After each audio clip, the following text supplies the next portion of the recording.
Mariana Estelle es una especialista, es una experta en el tema drogas y está en línea telefónica. Hola Mariana, un gusto. Buen día, Néstor, ¿cómo te va? Bien, muy bien. Bueno, ya tenemos un poco más de información y no sé si esto en algún sentido modifica lo que vos ayer nos contabas respecto de Néstor, lo primero que vamos a intentar analizar, yo recién los estaba viendo, los estaba escuchando atentamente, son preguntas que vos tenés que tienen respuestas específicas médicas, que por eso las estableces como preguntas. Lo primero que estás planteando es el tema de las ambulancias, ¿no es cierto? Sí. De por qué se llamaron otras ambulancias si había 2 ambulancias ahí. Yo te cuento cómo se arma un operativo de emergencias. Las ambulancias que están presentes en un lugar siempre tienen que estar presentes en el lugar. Entonces, habitualmente hay 2 o 3 ambulancias que podés utilizar, alguna para traslado, pero vos no podés usar las ambulancias que están designadas al lugar para traslado porque te quedás con el lugar sin cobertura médica. Ese es porque es el punto número 1, por qué se llaman ambulancias de afuera. Segundo punto, de las ambulancias que hay habitualmente, las que están son de alta complejidad. ¿Qué quiere decir? Que vos vas a tener el médico y el recurso para reanimar un paciente en 2 ambulancias. Cuando se presentan emergencias en salud que afectan a muchas personas, vos tenés que tener más ambulancias de alta complejidad, porque no todas las ambulancias tienen respiradores, no todas las ambulancias tienen desfibriladores. Es imposible tener en un espacio público 5 respiradores como se necesitaron para estos pacientes, porque todos los que están ahora internados están con asistencia respiratoria mecánica. Entonces, los puntos que vos estás planteando como no entender responden a cómo es el protocolo de emergencia médica, cómo debe funcionar un protocolo de emergencia médica. Lo que hace la ambulancia del lugar y los médicos del lugar y los socorristas es dar atención primaria. Esto debemos analizarlo con lo que dijo el doctor Crescenti, que es la palabra autorizada, oficial y con conocimiento. Las muertes fueron en forma fulminante. Una muerte en forma fulminante no la podés evitar, así sea en la puerta de un hospital. Entonces, estos son datos para tener en cuenta muy importantes. Yo tengo en algún sentido, yo no voy a descalificar bajo ningún aspecto, porque ustedes en realidad se dedican a esto, digamos, son los médicos y saben lo que son los operativos sanitarios para este tipo de circunstancias. Yo lo que digo es que a veces dicen que las ambulancias llegan en 30 minutos cuando en realidad llegan en 15 minutos, cuando en realidad le ponen 1 hora y media, o le ponen 45, o le ponen 50, según lo que lo dice la gente. No, yo no estoy mezclando tanto. Lo que estoy tratando de decirte es esto, Mariana, es que en realidad entiendo cómo son los operativos, pero a la luz de, independientemente de cómo hayan sido los operativos, está claro que no resultó. No es que no resultó el operativo, porque hay chicos internados. Entonces vos podrías decir que un operativo no resulta si no hubiese chicos internados y no hubiese habido asistencia médica. Entonces es un error pensar que no funcionó el operativo. Y esto no es un operativo lo que yo te estoy planteando, es el protocolo médico de emergencias, de cómo funcionan las ambulancias, que van a un lugar, que tiene que haber habitualmente 2 ambulancias, que tiene que haber una vía de acceso rápido de 2 ambulancias para 11.000 personas, ¿está bien? Y de salida en los espacios. Mira, vos cuando vas, decime vos en qué estadio, no vamos a ver si... No vas a comparar un estadio de fútbol con una fiesta de música electrónica. La verdad es incomparable el ejemplo, para mí. No, pero no, yo estoy hablando de cuáles son situaciones médicas que requieren emergencias. Néstor, en un estadio de fútbol, como me ha pasado muchas veces, se ha caído gente de la tribuna, se han muerto gente aplastada contra una puerta. Entonces, estamos hablando de qué es lo que corresponde, cuál es el marco legal y cuál es el protocolo de emergencia que se establece en un lugar público, ante la eventualidad de que suceda algo médico, sea lo que sea. Entonces, eso es un punto que, a mi entender, está aclarado.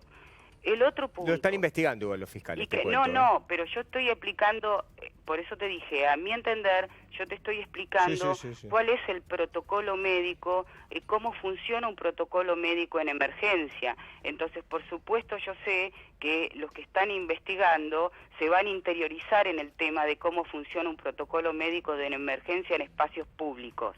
Entonces, tenemos que esperar el resultado de la investigación y si este protocolo médico de emergencia estaba previsto tal como está planteado y se cumplió tal como impresionan ser los resultados, que hay pacientes internados.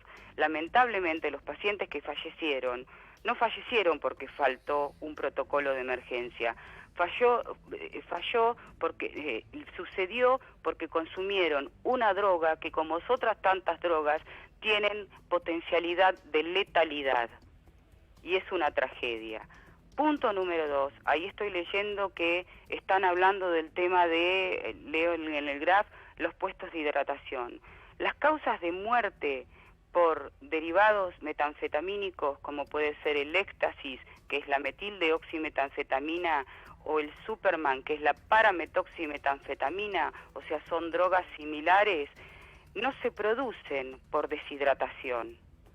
Es por el efecto farmacológico que tiene el éxtasis, que si después les interesa les paso a producción cuáles son todos los sistemas de neurotransmisores y hormonales que altera el éxtasis.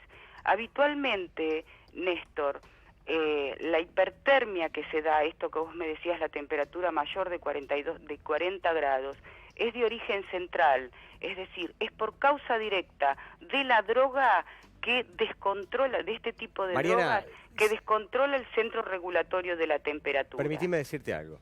Sí. Yo no soy médico para establecer si los que estaban en la fiesta se murieron o no. Sos vos, que sos un especialista. No, yo no te Pero perdóname, déjame terminar la idea. Sos vos la encargada de decir, por eso te llamamos, porque además te respetamos y sos un excelente profesional. Lo que en realidad en algún sentido está bajo investigación o está en discusión en todo esto, si las cuestiones que estaban relacionadas al show se cumplimentaron como debían. Si vos vas a decir de que tenés puestos en donde le vas a dar agua a la gente por una cuestión de que corren peligro de deshidratación, no necesariamente se pueden morir. Pero vos decís que le vas a poner puestos a la gente para que se hidrate y después la gente se desploma, como lo dicen los testigos, porque en realidad estaban sofocados y no tenían dónde tomar agua. Es el conocimiento médico de lo que producen este tipo de drogas que fueron determinadas por los peritos que estaban presentes, lamentablemente, en los fallecidos y en los chicos que están internados. Esto no se produce por deshidratación.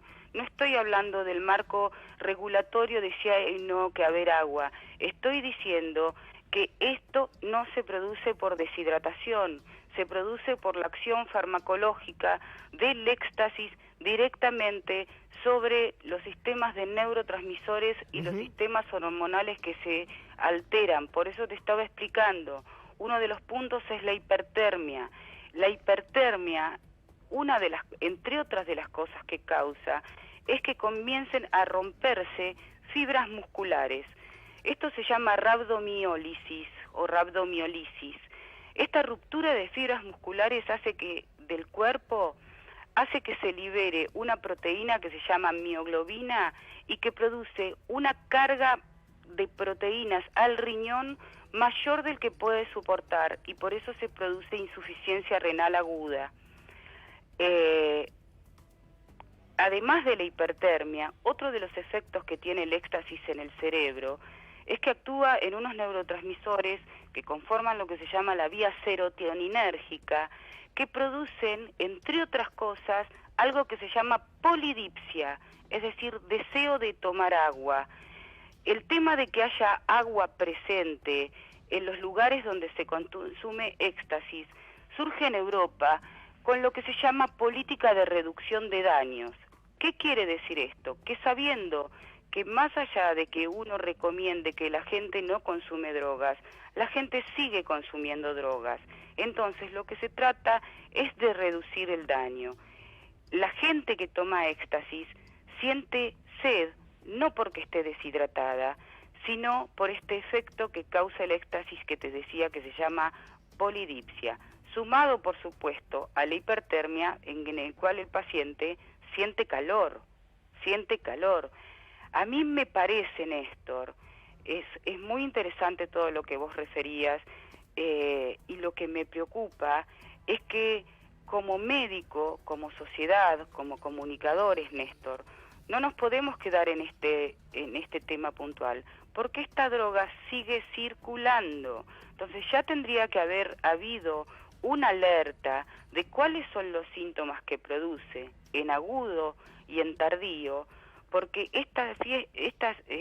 fíjate que recién estaba comentando al periodista que hacía policiales, sí, a Diego. que se decomisaron estas drogas en La Plata. Es posible que estén en otros lugares del país, entonces todos los médicos que hacen terapia intensiva, todas las guardias de muchos hospitales, porque esta no es la única fiesta que se hace, y las fiestas electrónicas no son el único lugar que se consumen estas drogas de síntesis. Nuestro país, vos estabas leyendo el artículo de La Nación hoy, hay una información muy muestra a cómo hemos cambiado el patrón de consumo hacia drogas de síntesis. Cada vez se consumen más y en todos lados, no solamente en fiestas electrónicas. La gente ha cambiado el consumo de cocaína por el consumo de drogas de síntesis, porque es lo que se está instalando en los mercados mundiales, porque son más fáciles de traficar y son más fáciles de producir. Entonces, esto, si solamente miramos esto y no lo tomamos como apertura, como la punta del iceberg de que nos está diciendo lo que está pasando, y que tenemos gente muerta como causa, como sabemos que produce el narcotráfico, porque el consumidor, como lo digo habitualmente, es el eslabón más fino de la cadena, el más débil y el fin perverso del narcotráfico. Mariana, quiero preguntarte lo siguiente. Nos quedamos con lo chiquito, Néstor. Sí, quiero preguntarte lo siguiente. Vamos a suponer que yo estoy en la fiesta de música, en esta fiesta de música electrónica, ¿no? En la Tanguart. Viene un señor y me ofrece una pastilla de éxtasis, ¿sí? Que es la pastilla que tiene estas características que mató a estos chicos. Cuando yo la tomo, ¿cuál es el primer efecto que tengo y en cuánto tiempo es el primer efecto que yo tengo? En general el efecto el inicial es de euforia y de aumento de la percepción. ¿Pero es cierto que tiene un retraso esta pastilla respecto de la otra? ¿De cuál? Porque dice que hay dos variables de éxtasis, que esta sería una variable del éxtasis. Me parece que no podemos puntualizar en esto. Yo te puedo decir la diferencia entre las dos drogas, pero no en relación a este caso, porque aún no está determinado.